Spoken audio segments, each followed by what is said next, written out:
Magandang hapon mula sa DOST Pag-asa. Ito po ang ating update patungkol sa minomonitor natin na si Bagyong Tino at yung paparating, papasok sa PAR na tatawagin nating Uwan o may international name na Fung Wong, nang ibig sabihin ay Phoenix Mountain na galing sa Hong Kong, China. At dito sa current location, yung huling update natin sa lokasyon nitong si Bagyong Tino, ito ay nasa layong 490 kilometers west-northwest ng Pag-asa Island, Kalayaan, Palawan. Ito ay may epekto, pero indirectly na lang. Yung trough o yung buntot na lang niya, yung nakaka-apekto dito sa Palawan at ganoon din naman sa probinsya ng Tawi-Tawi. Ibig sabihin, nandun pa rin yung tsansa ng mga pag-ulan na posibleng maranasan natin doon sa binanggit natin na probinsya. Sa Palawan po yan at sa Tawi-Tawi. Patungkol naman sa magiging track nitong si Bagyong Tino, within this day ay nakikita natin sa ating analysis na magla-landfall na ito dito sa bansang Vietnam. At lumabas na rin ito ng Tropical Cyclone Information Domain natin.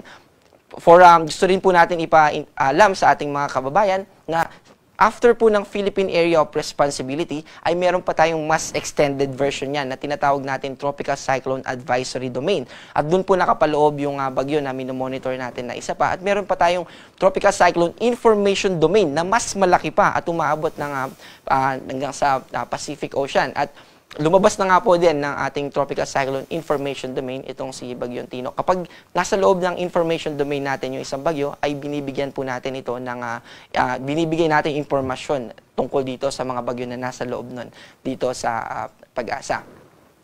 Patungkol naman sa isa pang bagyo na ating minomonitor, sa kasalukuyan ito ay nananatiling tropical storm. Pero kung papansinin natin yung lawak ng kaulapan na may kaugnayan dito sa bagyong si Fung Wong, ay malawak po ito. Umaabot ito ng 700 kilometers mula sa sentro. At nakikita natin sa ating analysis na sa mga susunod na oras o araw ay bahagya itong liliit habang ito ay mas nag-i-intensify pa. Pero eventually ay mamuli itong lalawak kapag ito ay naging super typhoon na. So, generally, nakikita rin natin na yung magiging movement niya ay pa-northwest, papalapit dito sa Luzon. Pero, sa kasalukuyan, yung kanyang pagkilos ay quasi-stationary. Ito po yung letters dito. At ibig pong sabihin yan ay hindi ito talagang kumikilos at almost na nandito lamang siya sa kanyang lokasyon. Isa sa mga nagko-contribute dun sa pagbagal ng kanyang paggalaw ay yung high pressure system na nasa northern part ng Pilipinas. Itong minomonitor natin na tropical storm ay nasa layong 1,660 kilometers east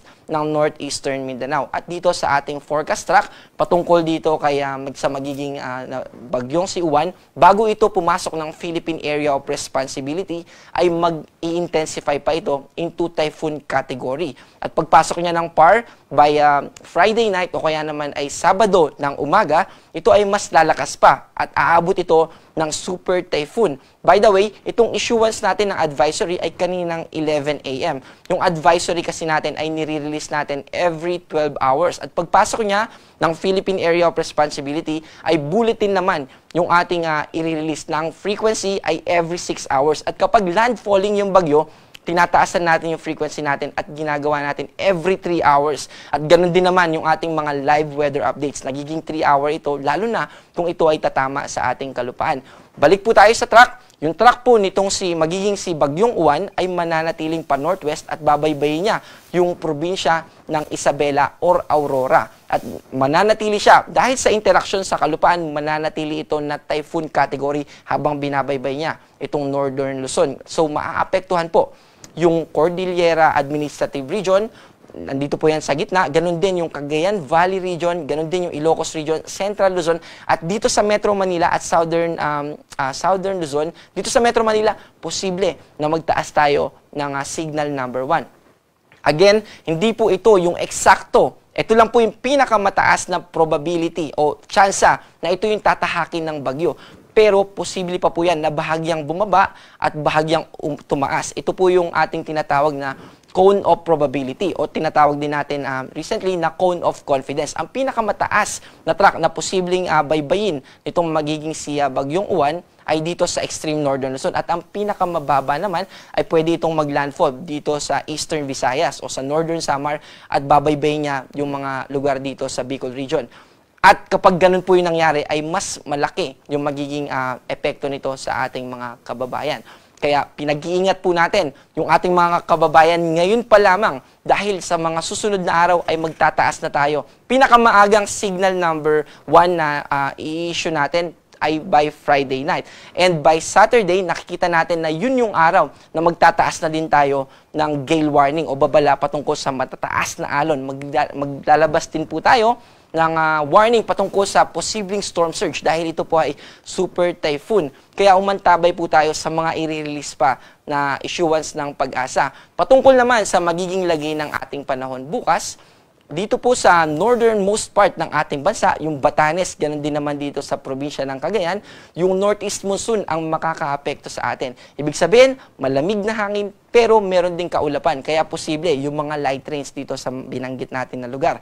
Dito naman sa Metro Manila at sa natitirang bahagi ng Luzon ay magiging bahagyang maulap hanggang sa maulap na kalangitan. Ibig sabihin, mababa yung tsansa ng mga pag-ulan. At dito naman sa Metro Manila, ang agwat ng temperatura ay 25 to 32, sa Tagaytay ay 23 to 30, at sa Legazpi naman ay 24 to 32. Dito naman sa Palawan, sa buong Visayas at Mindanao, partly cloudy to cloudy skies din. Ibig sabihin, ay mababa yung tsansa ng mga pag-ulan pero posible pa rin yung mga localized thunderstorm. Yung localized thunderstorm naman, ito yung mga pag-ulan for a specific area lamang and for a short period of time. Kapag umabot ito ng 2 oras, ibig sabihin well-organized o talagang hinog, malaki yung kaulapan na nagpaulan sa atin o nagdala nitong mga thunderstorm na ito. Ang agwat ng temperatura dito sa Iloilo ay 24 to 32, sa Cebu ay 25 to 33, at sa Davao naman ay 25 to 34. Sa kasalukuyan ay wala po tayong nakataas na gale warning. Pero tulad nung binanggit natin kanina, as early as Saturday ay magtataas na po tayo ng gale warning. Kasama dyan yung Eastern Visayas, ganun din yung coastal areas natin dito sa Bicol region, sa Quezon, Aurora, at ganun din dito sa Cagayan Valley region. Kaya yung mga kababayan natin na naglalayag for several days para mangisda, inaabisuhan po natin na wag na po tayong pumalaot dahil magtataas na tayo ng gale warning by Saturday. At ayan po yung ating update patungkol sa bagyo na tatawagin natin na bibigyan ng local name na si Uwan. Ako po si John Manalo. Ang panahon ay nagbabago kaya maging handa at alerto.